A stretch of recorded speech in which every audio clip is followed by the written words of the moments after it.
Salam, hər vaxtınız xeyirli uğurlu olsun dəyərli izləyicilər.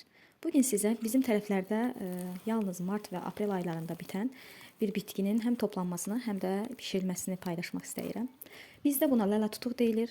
Başqa yerdə nə deyildiyini bilmirəm. Əgər videoda görürsünüzsə, tanıyırsınızsa, yəni adını bilirsinizsə, şərhlərdə yazın. Mənə də maraqlıdır.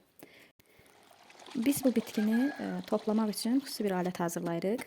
Yəni bir ağacı götürərək hər iki ucunu yonaraq şiş halına salırıq, yəni şiş uculu edirik və bununla da onu torpağın altından toplayaraq yığırıq. Bu bitki daha çox yumşaq torpaqlarda yetişməyi sevir. Buna görə də bunu toplamaq üçün biz meşəyə getməli oluruq. Çünki ağacların dibində, kol diblərində və bir də əsasən əkin sahələrində yetişir.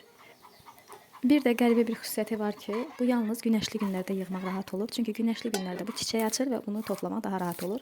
Amma buludlu və dumanlı vaxtı o çiçəyin bağladığına görə onu tapmaq olmur, yığmaq olmur. Göründüyü kimi bitkini yığarkən palçıqlı olur. Ona görə ilk öncə onun palçıqlarını yuyuruq. Sonra isə soğanağını soyuruq və xırda-xırda doğrayırıq. Bir qabda su qaynadıb, bir bulun qaynadırıq. Bu otun yaban dadı getməsi üçün edilir. Sonra isə ayrı qabda 2 baş soğan xırda-xırda doğranaraq qovrulur və üzərinə biraz yarım stakan yumru düyü və 2 ədəd kartof xırda-xırda küp şəklində doğranaraq dökülür. Üzərinə 2 stakan qədərində su əlavə edərək qaynamağa qoyulur.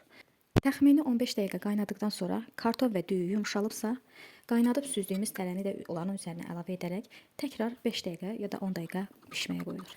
Ən sonda isə artıq hazır olmuş yeməyə 3 ədəd kənd yumurtası qarışdırılaraq vurulur və 2 dəqiqəyə qədər bişirilir. Kəşke dadını sizə ötürə bilsəm. İnanın ki, çox dadlı və ləzzətli bir yeməkdir. Həm də doyumludur. Böyüklərimizin nə qədər ağıllı və qənaətçil olduğu bizim süfrə mədəniyyətimizdən bəlli olur. Bu ondan bəlli olur ki, menyuda müxtəlif növ xörəklər hazırlamaq əvəzinə bir ədəd yeməyə üstünlük verilib və onun tutumlu və doyumlu olmasına önəm verilib.